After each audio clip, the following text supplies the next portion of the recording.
بسم الله الرحمن الرحيم. أهلا وسهلا بحضراتكم. الشقة اللي معانا النهاردة المعروضة للبيع موجودة في حي السفارات. حي السفارات من الأحياء الراقية المميزة الهادية.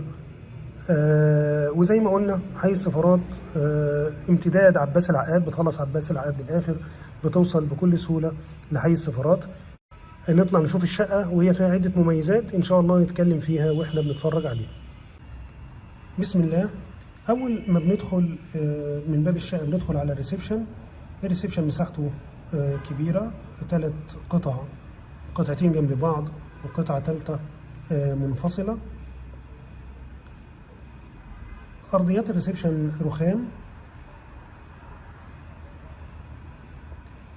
مساحة الشقة، المساحة الإجمالية 220 متر. تقسيمة الشقة زي ما مكتوب تحت الفيديو، 3 غرف مغلقة و2 حمام مساحتهم كبيرة، بالإضافة لريسبشن 3 قطع، بالإضافة للمطبخ وبلكونة كبيرة. الشقة بحري صريح، يعني الريسبشن والبلكونة في الاتجاه البحري، ودي أحد المميزات اللي احنا بنقول عليها. الاتجاه البحري دايما بينطلب مننا. والبلكونة ما شاء الله مساحتها كبيرة. الشقة مسجلة شهر عقاري، ودي برضو بتطمن أي حد بيشتري لما الشقة تكون مسجلة شهر عقاري. دي برضو ميزة إضافية. دي البلكونة. البلكونة برضو اتجاهها واخدة الاتجاه البحري.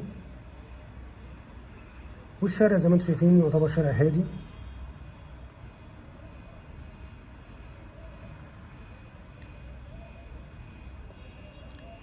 زي ما قلنا الشقة مسجلة في الشهر العقاري،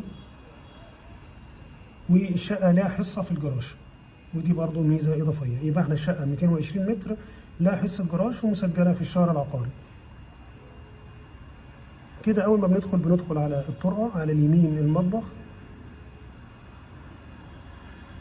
المطبخ فيه غاز طبيعي ما شاء الله. الشقة تعتبر مش محتاجة شغل، هي تعتبر على الفرش والسكن على طول. وده اللي على الشمال ده دولاب تخزين، يعني دي وحدة تخزين كويسة متقفلة.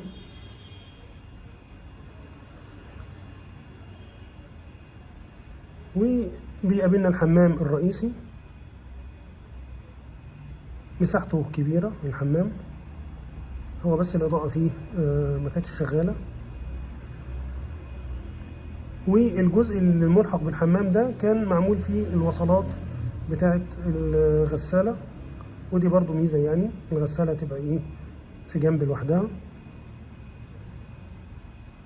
حمام مساحته كبيرة ما شاء الله.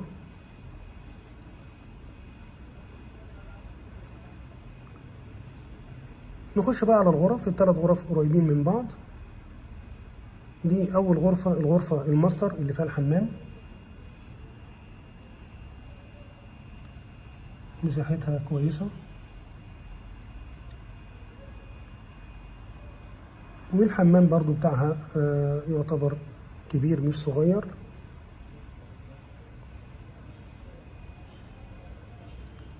مساحته كويسة ومش محتاج أي تعديلات ومش محتاج أي شغل. دي كانت الغرفة الماستر.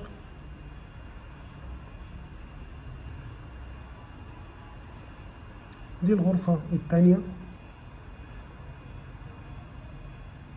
مساحتها كويسة. ودي تالت غرفة معانا.